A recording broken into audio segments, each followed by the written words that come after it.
Nigeria's news updates today, October 21st, 2025. Nnamdi Kanu, Southeast residents shun businesses, desert roads as protest holds in Abia. No live ammunition was fired at Free Nnamdi Kanu protesters, says police. Onanuga blasts Kanu's lawyer for joining shambolic protest, calls for sanctions. Tinubu urges Judiciary to be incorruptible in dispensing justice. You have 4 weeks to resolve ASUU crisis, NLC tells Nigerian government. Doctor strike looms as NARD 30-day ultimatum to FG enters final week. Summary of the news.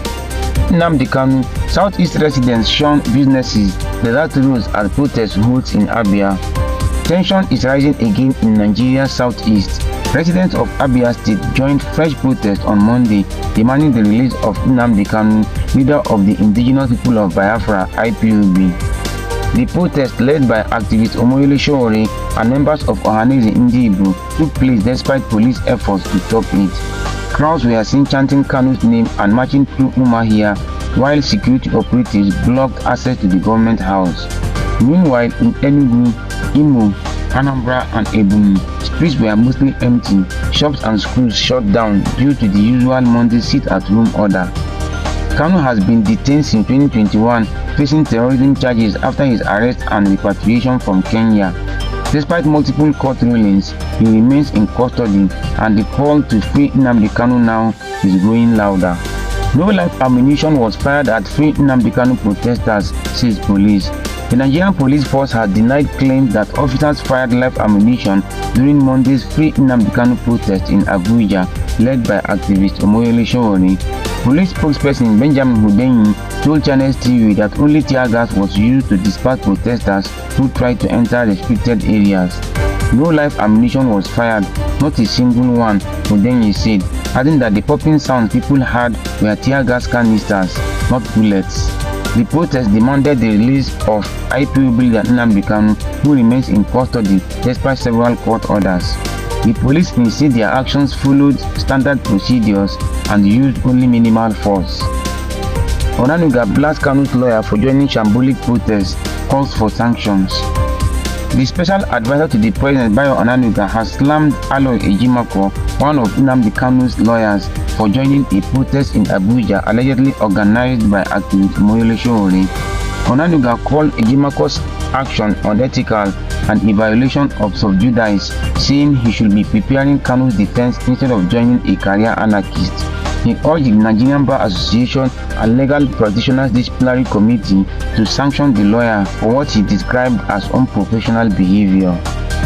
Tinubu urges Judiciary to be incorruptible in dispensing justice. President Bola Tinubu has called on Nigerian judges to remain impartial and incorruptible in the fight against corruption. Speaking through Vice President Kashim Shettima at an EFCC and NJI workshop in Abuja, Tinubu warned that society collapses when justice is compromised. He revealed that the EFCC has secured over 7,000 convictions and recovered 500 billion naira in 2 years, funds now used for social programs like the student loan scheme. Tinubu promised better welfare for judges and urged them to adapt to new tech crimes like cryptocurrency fraud. He said, a Nigeria free of fraud is possible if we all do what's right. You have 4 weeks to resolve ASUU crisis, NLC tells Nigerian government. The NLC has given the federal government 4 weeks to wrap up negotiations with all tertiary institution union, not just ASUU. NLC President Joe Ajaero slammed the government's no work no pay policy, warning that if talks aren't concluded in time, there will be a nationwide workers' action involving all unions. Ajaero declared that the era of empty agreements is over, saying from now on it will be no pay, no work. Doctor strike looms as NARD's 30-day ultimatum to FG enters final week. With just 6 days left before their 30-day ultimatum to the federal government expires, the Nigerian Association of Resident Doctors (NARD) is raising alarm over 19 unresolved welfare issues.